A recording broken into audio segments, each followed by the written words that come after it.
दोस्तों, एक लड़की की शादी सांप के साथ हो गई। सुनने में यह कितना अजीब लगता है कि एक लड़की की शादी सांप के साथ हो जाए, लेकिन ऐसा हुआ है। और क्यों हुआ है, आइए सुनते हैं। पुराने जमाने की बात है। वो द्वार जब ना वक्त इतना तेज भागता था, ना लोग इतने बदलते थे। हर रिश्ता, हर लम्हा जैसे किसी पुरानी कहानी की तरह ठहरा हुआ लगता था।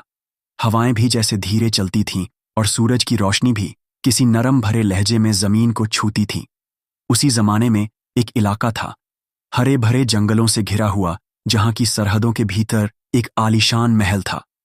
उस महल में रहता था एक बहुत ही ज़हीन, समझदार और इंसाफ पसंद सुल्तान बेग बादशाह। सुल्तान बेग का नाम इल्म, अक्ल और इंसाफ के लिए दूर दूर तक मशहूर था। कहा जाता था कि वह हर सुबह उठकर अपनी रियाया के मसाइल के बारे में सोचता था और रात को सोने से पहले तन्हाई में अपने फैसलों का जायजा लिया करता था। उम्र कोई 50 के करीब, लंबा कद, सफेद दाढ़ी, गहरी आंखें जिनमें तजुर्बे और दर्द दोनों की गहराई झलकती थी। कुछ हफ्तों से बादशाह की तबीयत में एक अजीब सी थकावट महसूस हो रही थी। न वह पहले जैसा दिल लगाकर लोगों से बातें कर पा रहा था, न ही अपनी बाग बगीचों की देखरेख में दिलचस्पी दिखा रहा था। शाही हकीम को बुलाया गया। हकीम ने नब्ज थामी, आंखों की रंगत देखी और एक हल्की सी मुस्कान के साथ बोला, बादशाह, सलामत बीमारी नहीं है, बस थकावट है। आपके जिस्म को आराम चाहिए। मेरा मशवरा है कि 3-4 दिन जंगल में सैर करें, शिकार करें, दिल दिमाग ताज़ा हो जाएगा। बादशाह मुस्कुराया, अक्ल की बात है हकीम साहब, चलो फिर सुबह होने दो, चलते हैं। अगली सुबह महल के आंगन में हलचल शुरू हो गई थी। सिपाही तैयार थे, घोड़े सज चुके थे और बादशाह सुल्तान बेग अपने काले रंग के शाही घोड़े पर सवार था। एक हल्के रंग की चादर ओढ़े और आंखों में जंगल के शिकार की तलब शिकार के लिए रवाना हुए तो रास्ते भर पेड़ों की हरियाली, नदियों की मध्यम आवाज और जंगल की खामोशी सब कुछ सुकून दे रहा था। कुछ घंटों बाद जब काफिला जंगल के गहरे हिस्से में पहुंचा, तभी एक हिरण दूध जैसी सफेद रंगत वाला झाड़ियों में से निकलकर भागा। अरे वाह, ऐसा हिरण तो मैंने जिंदगी में नहीं देखा, बादशाह ने सोचा और बिना किसी को कुछ बताए उसी वक्त घोड़े की लगाम खींची और उस हिरण के पीछे दौड़ पड़ा। घोड़ा बहुत तेज था। कुछ ही लम्हों में सिपाही पीछे रह गए। अब जंगल गहरा और खामोश हो चुका था।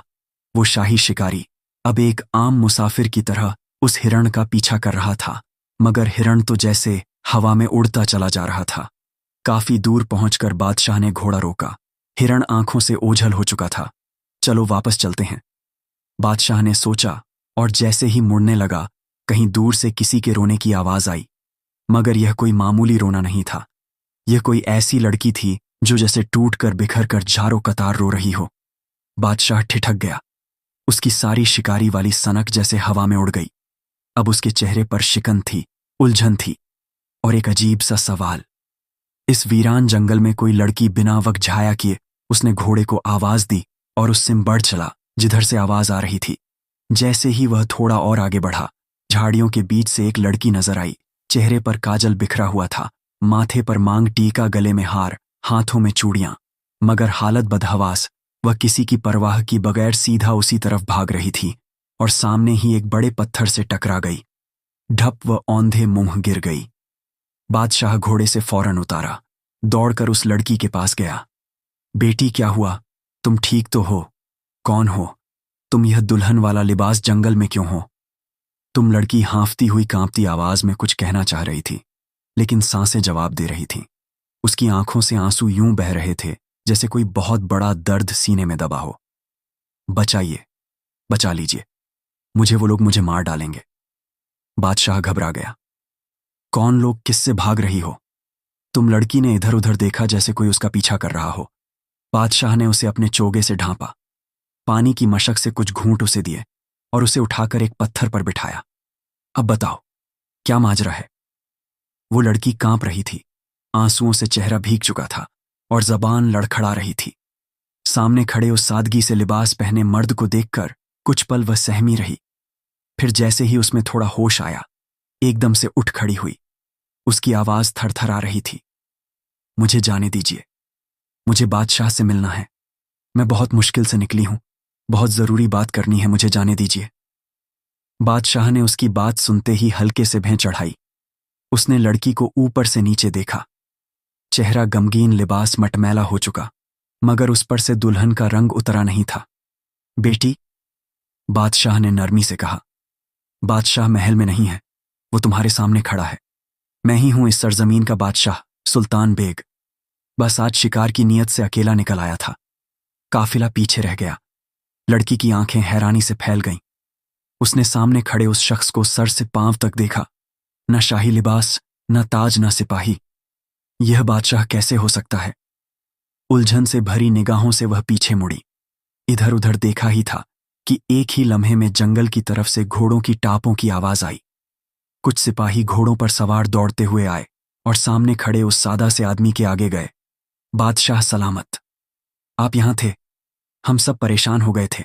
माफ कीजिएगा, देर हो गई। लड़की अब कुछ समझ गई थी। उसके चेहरे पर जैसे किसी तूफान के बाद की खामोशी उतर आई। तो आप वाकई में बादशाह हैं? बादशाह ने सिर हिलाया। अब जो भी कहना है खुलकर कहो, घबराओ मत। लड़की की आंखों से आंसुओं का सैलाब फिर बह निकला। उसने कांपती आवाज में कहा, बादशाह सलामत, मेरी शादी कल रात एक एक सांप के साथ कर दी गई है। एक पल को जैसे हवाएं थम गईं। बादशाह के चेहरे पर हैरानी की लकीरें खींच गईं। सिपाही एक दूसरे का चेहरा देखने लगे। क्या कहा तुमने सांप के साथ? ये क्या कह रही हो? बादशाह ने बेहद नरमी से पूछा, मगर आंखों में अजीब सी तल्खी उतर आई थी। लड़की अब पूरी तरह बिखर चुकी थी। वो जमीन पर बैठ गई। अपने लहंगे का पल्लू सीने से लपेटते हुए बोली, बादशाह सलामत, वो कोई आम सांप नहीं। वह रात को आता है। जैसे ही रात होती है वह आ जाता है और मेरे जिस्म को नोचता है, खरोचता है, काटता है। उसने आस्तीन उठाई। कांधे से लेकर बाजू तक सोने जैसे हल्के जख्मों के निशान थे, बिल्कुल वैसे जैसे किसी नुकीली चीज ने बार बार चीर दिया हो। मैं उस घर में नहीं रह सकती। मैं वहां घुट रही हूं। मैं भाग आई हूं। जब वह सांप नहीं था, मैं बस बादशाह से मिलना चाहती थी। मेरी जान खतरे में है। वह रोती रही। उसके लफ्ज अब टूटने लगे थे। हिचकियां बंध चुकी थीं। मेरे रिश्तेदारों और मोहल्ले वालों ने मेरी सुनवाई नहीं की। उन्होंने मेरी शादी एक सांप से कर दी है जो इंसानी शक्ल में नहीं आता, लेकिन हर रात मेरे ऊपर होता है। मुझे बचा लीजिए। बादशाह ने धीरे से लड़की के सिर पर हाथ रखा और कहा, तुम अब महफूज हो। मेरा वादा है तुम्हारा मसला हल किया जाएगा, लेकिन इस वक्त तुम अपने घर वापस चली जाओ। मैं जल्द ही तुम्हारे गांव आऊंगा और खुद देखूंगा। ये सूरत हाल। लड़की उठी। आंखों में उम्मीद थी, मगर दिल में अभी भी डर बाकी था। वो कुछ कहे बगैर वहां से चल दी। बादशाह खामोश खड़ा रहा। उसके चेहरे पर अब शिकारी का जुनून नहीं था, बल्कि सोच, फिक्र और एक गहरी उलझन की परतें थीं। सांप और शादी क्या है, ये माजरा। वह वहीं खड़ा रहा। कुछ देर सिपाहियों को इशारा किया और फिर धीरे धीरे अपने घोड़े पर सवार होकर महल की तरफ लौट गया। सूरज ढलने को था। महल की ऊंची मीनारों पर धूप की आखिरी किरणें किसी थके हुए मुसाफिर की तरह टिक गई थीं। फिजा में हल्की सी ठंडक घुल रही थी और हवा में वह खामोशी थी जो पुराने महलों के पत्थरों में पनपती है। बादशाह सुल्तान बेग महल में दाखिल हुआ तो दरबार खाली था। सिपाही और हाजिर, जवाब वजीर दूर खड़े थे। कोई भी इस वक्त उनके लहजे से सवाल पूछने की हिम्मत नहीं कर रहा था। सुल्तान बेग सीधे अपने शाही कमरे में गया। वही कमरा जहां एक कोने में संगमरमर की कुर्सी थी और सामने वह बड़ा सा झरोखा जो बगीचे की तरफ खुलता था। वहीं बैठकर वह अक्सर अपनी सल्तनत, अपनी रियाया और अपनी उलझनों पर गौर करता था। आज वह कुर्सी पर बैठा, मगर आंखें खुली होने के बावजूद कुछ देख नहीं रहा था। चेहरे पर एक अजीब सी थकावट थी, जिस्मानी नहीं बल्कि जहन की मलका फारहा। बेग उम्र में बादशाह से कुछ कम, मगर गौरो फिक्र में हम ककदम। वह अक्सर बादशाह की खामोशी को पढ़ लिया करती थी। जब बादशाह ने खाना नहीं खाया और कमरे में आकर चुपचाप बैठ गया, तो मलका समझ गई कि कुछ गलत जरूर हुआ है। वो कमरे में दाखिल हुई और नरमी से पास आकर पूछा, बादशाह सलामत, तबीयत तो ठीक है? आज आपकी आंखों में वो रोशनी नहीं जो हमेशा होती है।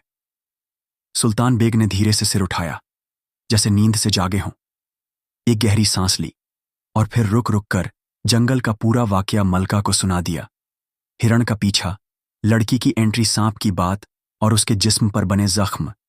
जब बात इस मुकाम पर पहुंची कि लड़की रोते हुए कह रही थी, मेरी शादी सांप के साथ कर दी गई है, तो मलका के चेहरे का रंग भी उड़ने लगा। कुछ देर वह भी खामोश रही। शादी सांप के साथ? यह कैसी बात है? फारहा बेग ने हैरान होकर पूछा। बादशाह सलामत, सांप किसी इंसान के साथ शादी कैसे कर सकता है? और फिर वह हर रात आता है और लड़की को नोचता है। यह कैसी तकलीफ है जो वह सह रही है? अगर वाकई में वह सांप उसे डसता तो अब तक वह लड़की जिंदा कैसे होती?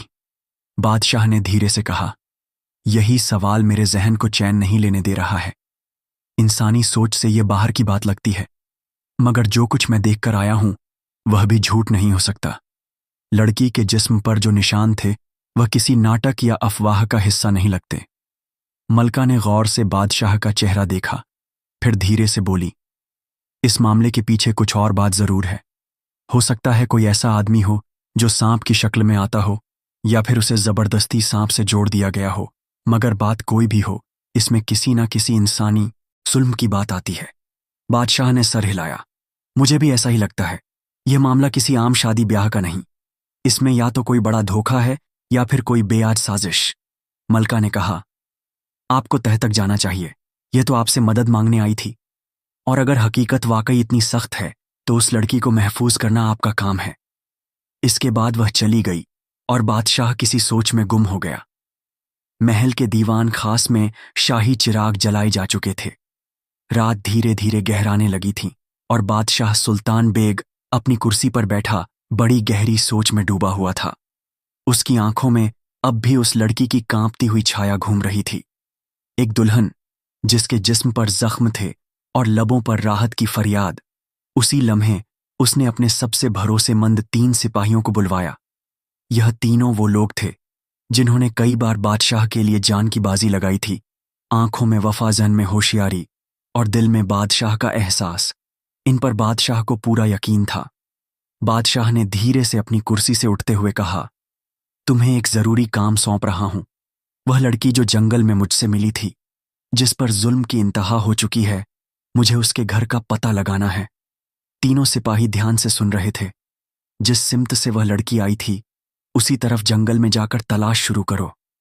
जहां कहीं भी तुम्हें झोपड़ियां दिखे, लोगों से कुछ मालूमात हासिल करो। मगर बहुत एहतियात से मुझे इस मामले की हर बात आधी रात से पहले चाहिए। कोई देरी बर्दाश्त नहीं होगी। तीनों सिपाही बिना सवाल किए निकल पड़े। रात अपने पूरे शबाब पर थी। चांद आधा था और जंगल की पत्तियों के बीच से छनकर आती उसकी रोशनी। तीनों सिपाही अपने साथ 4 और भरोसेमंद सिपाही लेकर जंगल की उस तरफ बढ़ने लगे जहां बादशाह ने लड़की को देखा था। काफी देर तक वह रास्तों को पहचानते रहे। झाड़ियों की शक्लें, घास की बनावट, हर चीज से सुरागा लेने की कोशिश कर रहे थे। कई बार उन्हें रास्ता गलत भी लगा, मगर सिपाही एक लकीर पर चलते रहे। करीब 1 पहर बाद जब हवा में ठंडक और अंधेरे की गहराई दोनों बढ़ चुकी थी, तभी दूर कहीं एक हल्की सी रोशनी दिखाई दी। जंगल की एक अजीब सी मोड़ पर पहुंचकर उन्हें 15-20 झोपड़ियां नजर आईं। तिनकों और मिट्टी से बनी एक जैसी, लेकिन उनकी बनावट में गरीबी और वीरानी का गम साफ झलक रहा था। कहीं कोई चिराग नहीं जल रहा था और चारों तरफ एक अजीब सा सन्नाटा था। सिपाही आपस में आंखों से इशारा कर एक कोने में जाकर छुप गए। तभी झाड़ियों के दूसरी तरफ से एक आदमी आता दिखा। उम्र कोई 50-55 साल, कंधे पर थैला, चाल में थकान और सिर झुका हुआ। अंधेरे की वजह से चेहरा साफ नहीं दिख रहा था, मगर उसकी हरकतें कुछ अजीब थीं। सिपाहियों ने फौरन निगाहें गड़ा दीं। वह आदमी सीधे आखिरी झोपड़ी की तरफ बढ़ा, जो सबसे अलग, अकेली और सबसे सुनसान जगह पर थी। वो कौन है? इतनी रात गए किससे मिलने आया है? सिपाही ने फुसफुसाकर कहा। सिपाही उस झोपड़ी की तरफ दबे पांव बढ़े। झोपड़ी के पास पहुंचकर उन्होंने एक किनारे से कान लगाया। भीतर से हल्की आवाजें आ रही थीं, किसी के खिसकने की, किसी के फुसफुसाने की। तभी आ नहीं छोड़ दो, मुझे एक जोरदार चीख गूंजी। वो चीख किसी औरत की थी, बिल्कुल घुटी हुई मगर दिल दहला देने वाली। चलो अंदर। सिपाही ने कमान संभाली और फौरन झोपड़ी का दरवाजा खोला। अंदर का मंजर देखकर सबके कदम ठिठक गए। झोपड़ी बहुत छोटी थी और दीवारों से टंगी चादरों से बनी छायां माहौल को और भी डरावना बना रही थीं। बीचों बीच जमीन पर एक लड़की बैठी थी, वहीं दुल्हन वाला लिबास, वहीं लाल जोड़ा, मगर पूरा जिस्म कांप रहा था। चेहरा जर्द, होंठ सूखे और आंखें खुली, मगर बेहोश। वह वहीं लड़की थी, मगर हैरत की बात यह थी कि हाँ, वह बूढ़ा आदमी जो अभी कुछ देर पहले झोपड़ी के अंदर गया था, वह वहां नहीं था। सिपाही झोपड़ी में इधर उधर देखने लगे। एक कोना था जहां से पर्दा हटा तो दिखा एक दूसरा छोटा दरवाजा। शायद वह आदमी उसी रास्ते से भाग निकला था। वो लड़की अब पूरी तरह बेहोश हो चुकी थी। उसकी हथेलियों पर भी हल्के सोने जैसे निशान थे। कमरे में कोई सांप नहीं था, मगर हवा में एक अजीब सी बू फैली हुई थी, जैसे मिट्टी और पसीने के साथ किसी डर का मिला जुला एहसास। सिपाही ज्यादा देर नहीं रुके। वह समझ चुके थे कि मामला मामूली नहीं है और बादशाह को फौरन इत्तला देना जरूरी है। वह वापस लौटे और रात के तीसरे पहर तक महल में दाखिल हुए। बादशाह सुल्तान बेग तब भी जाग रहा था, कुर्सी पर बैठा, आंखें दरवाजे की तरफ। जैसे ही सिपाही अंदर आए, उसने सीधा सवाल किया, मुझे सब कुछ बताओ अभी। और इसी वक्त एक सिपाही आगे बढ़ा, बिल्कुल सदी हुई आवाज में, मगर चेहरे पर अफसोस का साया था। बादशाह सलामत, हमने आपके हुक्म के मुताबिक जंगल की उस सीम का जायजा लिया, वहीं से जहां से वह लड़की आपके पास आई थी। हमें बहुत देर तक कुछ नहीं मिला, लेकिन आखिरकार कुछ झोपड़ियां मिलीं। वहीं एक आदमी झोपड़ी में दाखिल हुआ और अंदर से चीख की आवाज आई। जब हम अंदर पहुंचे तो लड़की बेहोश मिली।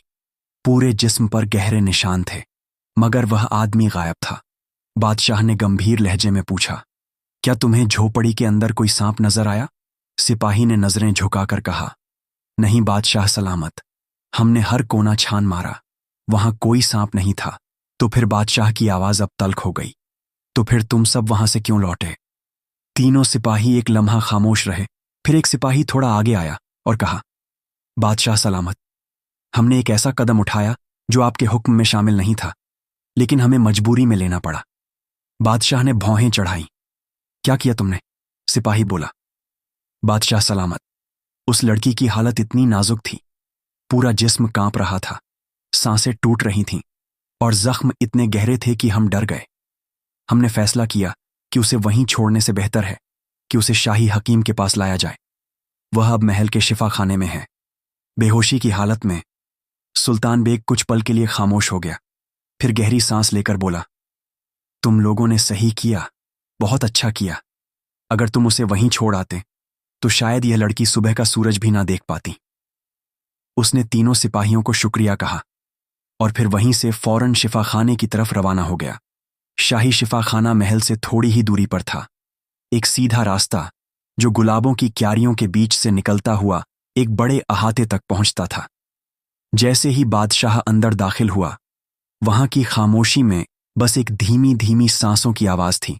कमरे में शाही हकीम और उनकी बीवी, जो खुद एक तजुर्बेकार हकीमा थीं, उस लड़की के जख्मों का मुआयना कर रहे थे। लड़की अब भी बेहोश थी, चेहरा पीला, होंठ सूखे और जिस्म पर चादर हल्के से पड़ी थी, मगर कुछ जगहों पर से गहरे निशान दिख रहे थे। बादशाह के कदमों की आहट सुनकर शाही हकीम ने पीछे मुड़कर कहा, बादशाह सलामत। सुल्तान बेग ने बिना वक्त जाया किए पूछा, कहिए क्या मालूम हुआ? ये निशान किस चीज के हैं? हकीम ने गहरी सोच में डूबे हुए कहा, बादशाह सलामत, मैंने सांप के बहुत से काटने देखे हैं। एक सांप एक बार डसता है, फिर उसके जहर का असर इंसान के जिस्म को कुछ ही पल में खा जाता है, मगर इस लड़की के जिस्म पर जो निशान है वह ना तो किसी एक बार के डसने के हैं, ना ही जहर का असर है। तो फिर बादशाह की आवाज दब गई। यह कोई एक जगह नहीं, पूरा जिस्म जैसे धीरे धीरे किसी नुकीली चीज से खुरचा गया हो, और यह हर रात होता है, तभी घाव भरते नहीं। यह किसी जानवर की हरकत नहीं लगती, यह कोई इंसानी हरकत है। मगर बेहद शातिर हकीमा ने भी सिर हिलाया। औरत होने के नाते मैं कह सकती हूं, यह लड़की हर रोज किसी औरत के नाम पर जुल्म झेल रही है। अगर जल्दी कुछ ना किया गया तो यह जान भी जा सकती है, या हो सकता है इसका होश फिर कभी वापस ना आए। सुल्तान बेग अब बहुत गंभीर हो चुका था। उसने हकीम को कड़े लहजे में कहा, इस लड़की का इलाज बंद दरवाजों में होना चाहिए। किसी को इस बात की खबर ना हो कि महल में इस वक्त कोई लड़की मौजूद है। यहां तक कि महल के नौकर चाकर भी ना जाने। अगर किसी को भनक भी लगी तो समझो सब कुछ खराब हो जाएगा। हकीम ने सिर हिलाया। बादशाह ने एक आखिरी बार लड़की की तरफ देखा, जो अब भी बेहोश पड़ी थी, मगर उसके चेहरे पर एक सुकून का हल्का सा साया था। शायद उसे महसूस हो चुका था कि अब वह अकेली नहीं है। उस रात बादशाह पहली बार थोड़ी देर के लिए सो पाया। सुबह की नम हवाएं महल के पर्दों को छूकर निकल चुकी थीं। बादशाह सुल्तान बेग की आंखों में नींद तो थी, मगर दिल में बेचैनी ज्यादा थी। सूरज की पहली किरण के साथ ही उसने शाही लिबास उतारकर एक आम मुसाफिर की तरह सादा कपड़े पहन लिए। न ताज न तलवार, सिर्फ एक नजर जो अब सच की तलाश में जंगल के उस अजनबी हिस्से की तरफ निकल पड़ी थी। उसके साथ कोई सिपाही नहीं था। वह अकेले घोड़े पर सवार उन्हीं पगडंडियों से होता हुआ उस गहरे जंगल के भीतर पहुंचा जहां रातों की चीखें और सन्नाटे आज भी ताजा थे। काफी देर तलाश के बादशाह को एक पेड़ के नीचे बैठा एक 70-80 साल का बुजुर्ग नजर आया। झुका हुआ कद, हाथ में लकड़ी की लाठी, ऐसा लगता था जैसे वक़्त ने उसे भुला दिया हो। बादशाह घोड़े से उतरा और नजदीक जाकर कहा, बाबा आदाब, जरा एक बात पूछनी है। बूढ़ा सीधा उसकी आंखों में नहीं देख पाया। क्या पूछना है बेटा? बादशाह ने सीधी बात कही, ये जो आखिरी झोपड़ी में लड़की रहती है उसके बारे में कुछ मालूमात चाहिए। बूढ़ा एकदम से तन गया। उसने नफरत भरी नजरों से उस झोपड़ी की तरफ देखा और थूका, तू क्या करेगा उसका हाल जानकर? यहां कौन उसकी बात करता है और क्यों करता है? बादशाह थोड़ा झुंझुला गया, मगर अपने लहजे को नरम रखते हुए बोला, बाबा कुछ तो ऐसा है जो सब छुपा रहे हैं। मैं सिर्फ सच जानना चाहता हूं। क्या तुम मुझे बता सकते हो? बूढ़े ने इधर उधर देखा और फिर धीरे से जंगल के एक अंदरूनी रास्ते की तरफ इशारा किया। चलो वहां बैठकर बताता हूं, यहां कोई हमारी बात ना सुन ले। दोनों एक सूखे हुए पेड़ के नीचे जाकर बैठे। जंगल की गहराई में अब धूप भी हल्की सी लग रही थी और हवा बिल्कुल ठंडी। बूढ़ा बोला, यह लड़की बेचारी, जिसका नाम भी अब लोग लेने से डरते हैं, वो एक ऐसे घर में पैदा हुई जहां मियां बीवी की आपस में बनती नहीं थी। हर दिन लड़ाई, हर रात चीखें। उसके माँ बाप का रिश्ता जैसे जलता हुआ अंगारा था। एक दिन उसकी माँ, जो बहुत दुखी थी, किसी से सुनकर एक ढोंगी आमिल के पास पहुंची। ढोंगी ने कहा, तुम्हारे घर पर असर है, यह लिफाफे में रखे कागज पानी में डालकर शौहर को पिला दो। उधर शौहर को किसी दोस्त ने समझा लिया कि बीवी से झगड़ा छोड़ दें, और जैसे ही सब कुछ सुधरने लगा, औरत ने मान लिया कि जो कुछ बदला है वह उस ढोंगी की वजह से हुआ है। बादशाह चुपचाप सुन रहा था। वो औरत रोज उस ढोंगी के पास जाने लगी। बातें बढ़ीं, और जब शौहर को पता चला तो फिर वहीं मारपीट, तू मैं। एक दिन हाथ उठ गया और दोनों उसी लड़ाई में मारे गए। लड़की उस वक्त 21 की थी। माँ बाप की मौत के बाद उसके रिश्तेदार आए, मगर उस वक्त वहीं ढोंगी उस घर में था। उसने कहा कि इस घर में एक साया है और यह तब तक रहेगा जब तक इस लड़की की शादी एक सांप से ना कर दी जाए। 3 दिन सांप के साथ रहकर अगर वह बच गई तो फिर कोई मर्द उसे शादी कर सकता है। बादशाह के होंठ थरथराए और किसी ने कुछ नहीं कहा। बूढ़े ने गहरी सांस ली, कोई कुछ नहीं बोला। उल्टे सबने ढोंगी की बातों को सच मान लिया। डर था, जादू का साए का भूत का। रिश्तेदारों ने कहा, ठीक है, और लड़की की शादी सांप से कर दी गई। 3 दिन से यह सिलसिला चल रहा है। रात को वह सांप आता है और उसकी हालत हर सुबह बदतर होती जाती है। डर जो पूरे गांव को बांध चुका है। और गांव वाले बादशाह ने पूछा। बूढ़े ने थूक निगलते हुए जवाब दिया, उन्हें ढोंगी ने कह दिया है अगर कोई उस लड़की की मदद करेगा तो उस पर ऐसा जादू होगा कि वह जिंदगी भर पागल हो जाएगा या उसका कोई अपना मर जाएगा। अब यहां कोई उस झोपड़ी की तरफ देखता भी नहीं। लड़की जिंदा है या मर गई, किसी को फर्क नहीं पड़ता। बादशाह के माथे पर गुस्से की लकीरें खींच गईं। यानी एक धोखेबाज, एक ढोंगी इंसान पूरे गांव को अपने डर से चला रहा है और सबने एक लड़की को जुल्म के हवाले कर दिया। बूढ़ा बोला, यह जगह अब इंसानों की नहीं रही, यहां डर का राज है। बादशाह गुस्से में उठ खड़ा हुआ। उसके सीने में अब तलवारों की गर्मी थी, लफ्जों में नहीं, इरादों में आग। अब यह डर टूटेगा और उस झोपड़ी से चीख नहीं, इज्जत की सांस निकलेगी। वह घोड़े पर चढ़ा और बिना किसी को देखे बिना पीछे मुड़े सीधा महल की तरफ रवाना हो गया। महल की हवाएं आज कुछ अलग थीं। आम दिनों की तरह फूलों की खुशबू नहीं, बल्कि एक अजीब सी बेचैनी दीवारों से टकरा रही थी। रोशनदानों से छनती धूप भी जैसे सवाल कर रही थी, क्या अब इंसाफ होगा? बादशाह सुल्तान बेग महल में दाखिल हो चुका था।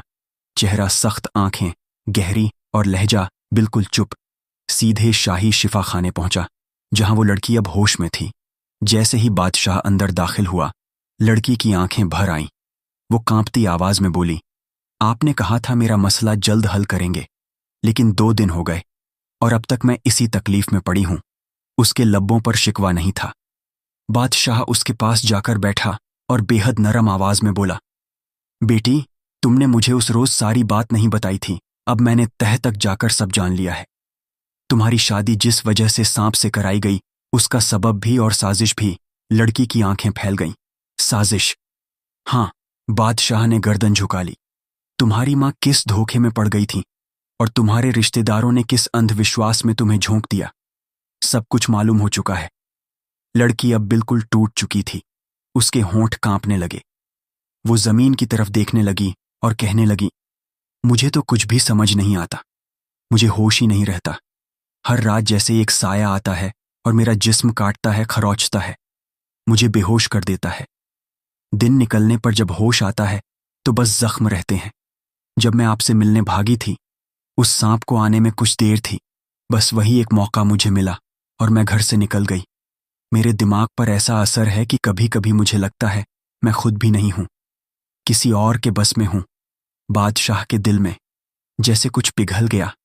उसने लड़की के सिर पर हाथ रखा और गुस्से को भीतर ही दबाते हुए कहा, अब तुम आराम करो। जो जुल्म तुम्हारे साथ हुआ है, मुझे अब उस आदमी तक पहुंचना है जिसने इस पूरे खेल को रचा। लड़की ने आंखें बंद कर लीं और हल्के से बोली, मुझे उसका नाम नहीं मालूम, बस इतना याद है कि वह जंगल के किनारे रहता है, एक वीरान सी कुटिया में जहां कोई और नहीं जाता। कुछ ही देर बाद शाह सुल्तान बेग अपने दरबार के सबसे भरोसेमंद वजीर और सिपाहियों के सामने खड़ा था। चेहरा अब सुल्तान का नहीं, बल्कि एक इंसान का था जो अपनी रियाया की बेटी के लिए इंसाफ मांग रहा था। तैयारियां शुरू करो। 2 घोड़े लगाओ, एक मेरे लिए और एक वजीर के लिए। आज शाम ढलने से पहले उस जंगल में जाना है जहां से उस लड़की की चीखें उठती हैं। वजीर ने चौंक कर पूछा, बादशाह, आप खुद? मगर वह इलाका तो अजीब गुमनाम सा है, वहां कोई नहीं जाता। और बादशाह की आंखों में आंधी आ गई। जिस जगह एक लड़की 3 रातें एक सांप के साथ गुजार चुकी हो, वहां एक बादशाह का जाना क्यों नामुमकिन हो। सिपाही खामोश हों गए। महल के अस्तबल में 2 तेज रफ्तार घोड़े तैयार किए गए। घोड़ों के नाल चमक रहे थे और उनके तन में वह बेचैनी थी जो हर जंग से पहले सवार के दिल में होती है। बादशाह अब महल के दरीचे से बाहर देख रहा था। उसके लब्बों पर कोई फरियाद नहीं थी, मगर आंखों में एक वादा था। बादशाह सुल्तान बेग अपने एक तेज तर्रार सिपाही के साथ जंगल की उसी दिशा में बढ़ रहा था जहां से खबर आई थी कि वह ढोंगी, जो पिछले कई सालों से लोगों को डर और झूठे के दम पर जकड़े हुए था, आज भी वहीं बैठता है। अकेला, अजीब हरकतों में मशगूल। जंगल की सरसराहट गहरी हो रही थी। गांव वालों ने जो निशान बताया था, उसी रास्ते से गुजरते हुए बादशाह और सिपाही आखिर उस जगह पहुंचे जहां एक सूखे दरख्त के नीचे एक आदमी बैठा था। उसके पास एक थैला था जिसमें कई काले कागज, लड्डू जैसी चीजें, हड्डियां और कुछ अजीब से लोहे के टुकड़े थे। वो कुछ बड़बड़ा रहा था, जैसे किसी को नाम लेकर बुला रहा हो। जमीन पर लकीरें खींच रहा था और अपनी आंखें बार बार बंद कर किसी को देख रहा था। सिपाही ने बादशाह के कान में फुसफुसाकर कहा, बादशाह सलामत, यही वह शख्स है, ये वही चेहरा है जो उस रात लड़की की झोपड़ी में दाखिल हुआ था, मगर जैसे ही हम अंदर पहुंचे ये गायब हो गया था। बादशाह की आंखें सिकुड़ गईं। तस्दीक हो गई। जी, बादशाह सलामत। 100% बादशाह ने हाथ से इशारा किया। ठहरो, देखो अब ये कहाँ जाता है। कुछ ही पल बाद उस ढोंगी ने अपना थैला उठाया और उठकर जंगल की उस बस्ती की तरफ चल पड़ा जहां लड़की की झोपड़ी थी। बादशाह और सिपाही चुपचाप उसके पीछे चल दिए। घास की सरसराहट में उनकी चाल दब रही थी। ढोंगी को कुछ एहसास नहीं हुआ। अंधेरा बढ़ चुका था। ढोंगी सीधा उस आखिरी झोपड़ी में दाखिल हुआ। जैसे ही वह अंदर गया, देखा कि झोपड़ी के कोने में एक लड़की लाल दुल्हन के जोड़े में बैठी है। चेहरे पर घूंघट पड़ा था। ढोंगी के होठों पर एक स्याह मुस्कुराहट फैल गई। वो धीरे धीरे आगे बढ़ा और बेहद घिनौने लहजे में बोला, आज तीसरी रात है, सांप नहीं आएगा। आज मैं खुद आऊंगा, तेरे जिस्म को आज मैं नोचूंगा। उसने जैसे ही लड़की का घूंघट हटाया, उसके पांवों तले जमीन खिसक गई। तू लड़की नहीं, तू कौन है? उसके सामने एक आदमी बैठा था, चेहरे पर शेर जैसी सख्ती, आंखों में तूफान। वही आदमी बोल पड़ा, मैं वह हूं जो अब तेरी कहानी का आखिरी हिस्सा लिखने आया है। तेरी हर हरकत अब रुक चुकी है।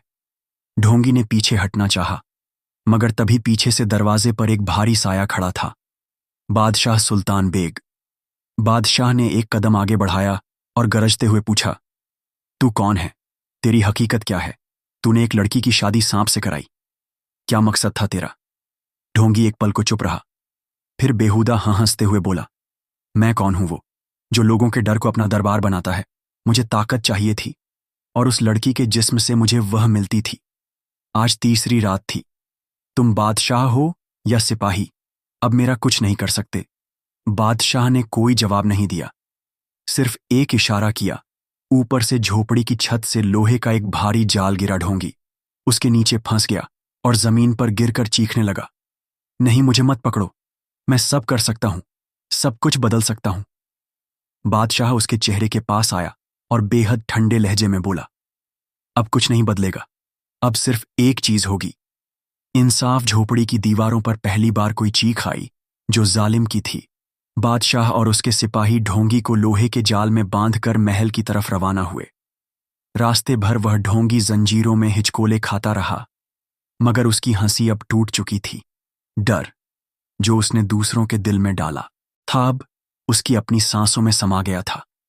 अगली सुबह महल की मीनारों से शाही ऐलान हुआ, सुल्तान बेग का हुक्म है, हर गांव, हर बस्ती, हर शहर से लोग आज दोपहर शाही मैदान में जमा हो। बादशाह एक जरूरी ऐलान करना चाहता है। खबर आग की तरह फैली। जो लोग खेतों में थे वह हल छोड़कर चल पड़े। औरतें, मर्द, बुजुर्ग, बच्चे सब अपनी जगह छोड़कर उस मैदान की तरफ जाने लगे जो सदियों से सिर्फ खास मौकों पर भरा करता था। शाही मैदान में चारों तरफ खड़े लोगों की आंखों में अचंभा थी। कोई समझ रहा था कि किसी नई जंग का ऐलान होगा, मगर कोई नहीं जानता था कि आज ढोंगी का असली चेहरा उतरेगा। सुल्तान बेग ने ऊंचे तख्त पर खड़े होकर भीड़ की तरफ देखा।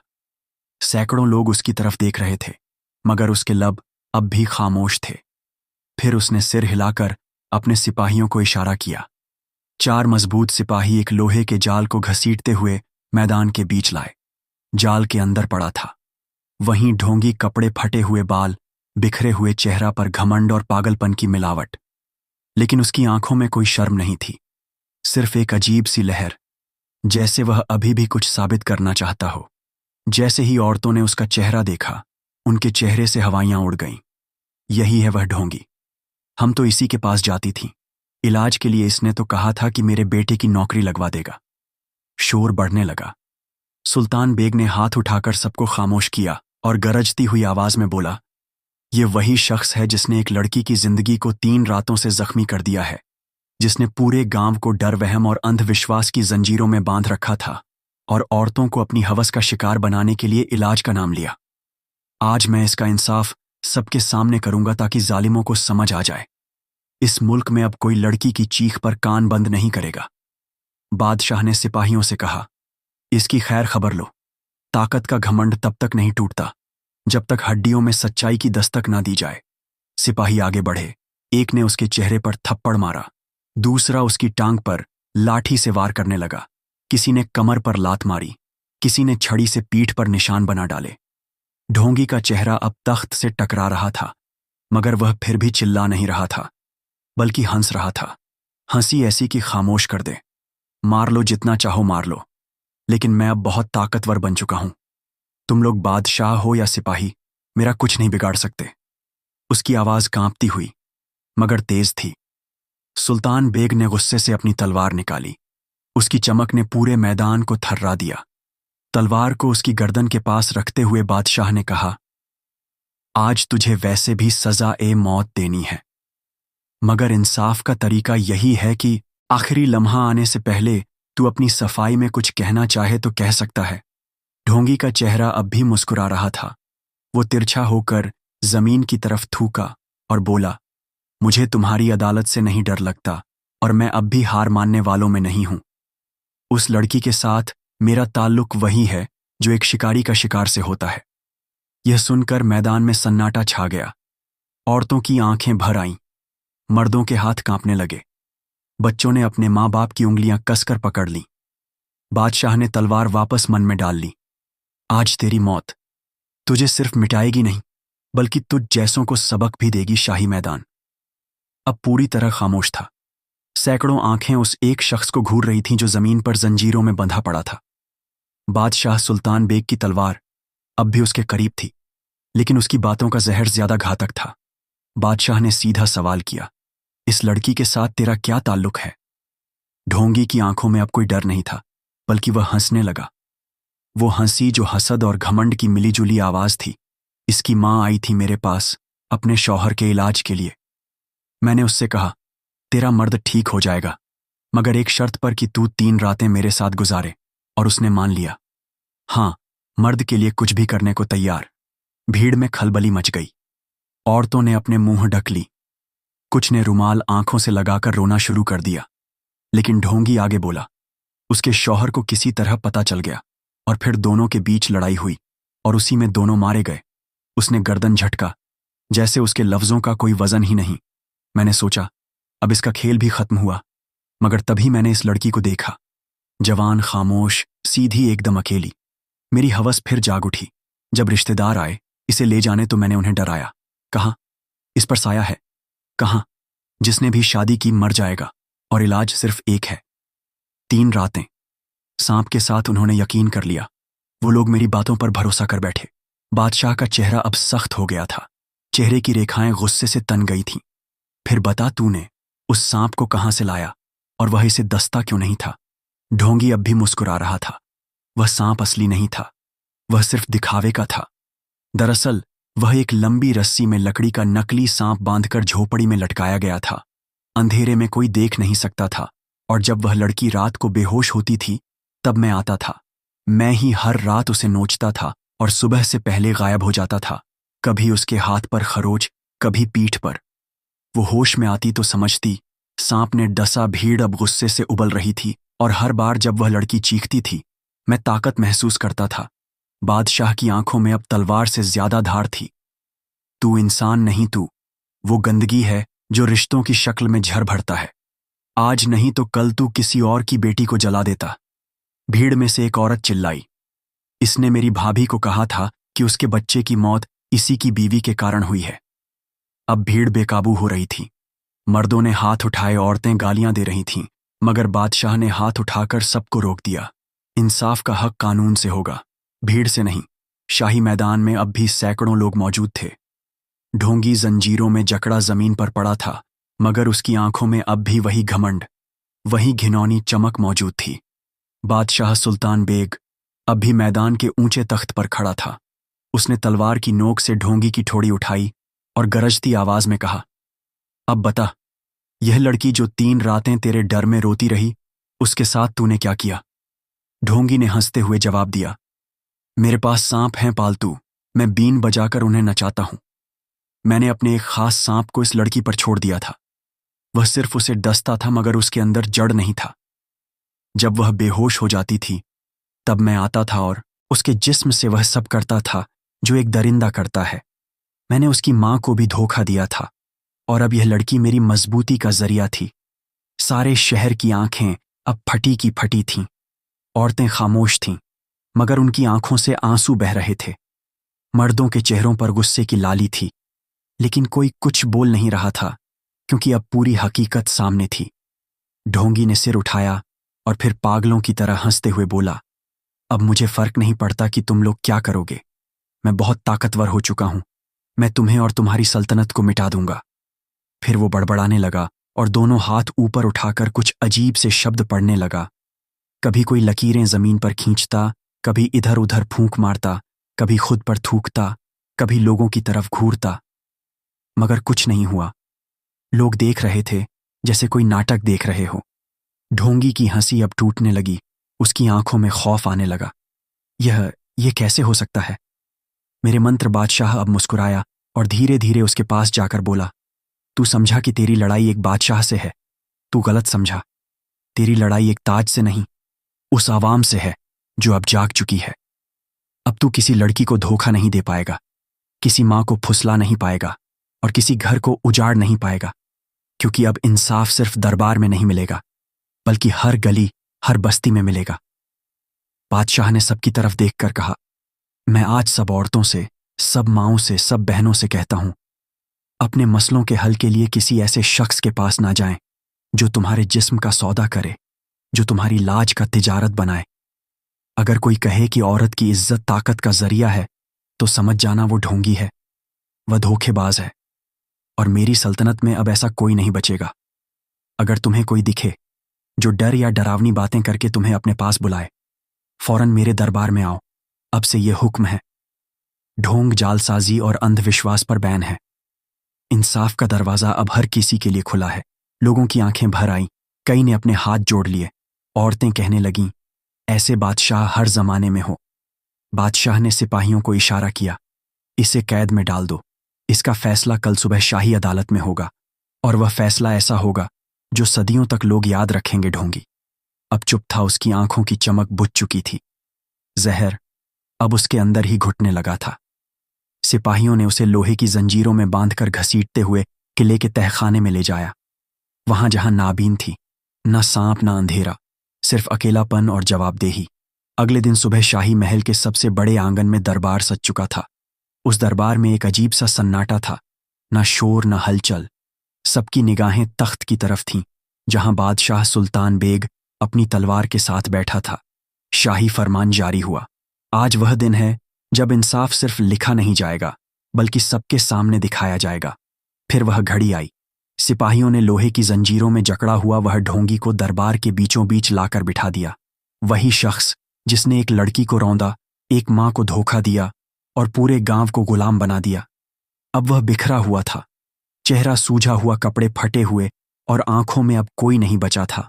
बादशाह ने अपनी गर्दन मोड़ी और सिपाहियों से कहा, अभी भी इसे एहसास नहीं हुआ। अब इसकी अक्ल इसके जिस्म से बाहर निकालनी होगी। सिपाहियों ने आदाब किया और फिर आगे बढ़कर उसके जिस्म पर लाठियों की बौछार शुरू कर दी।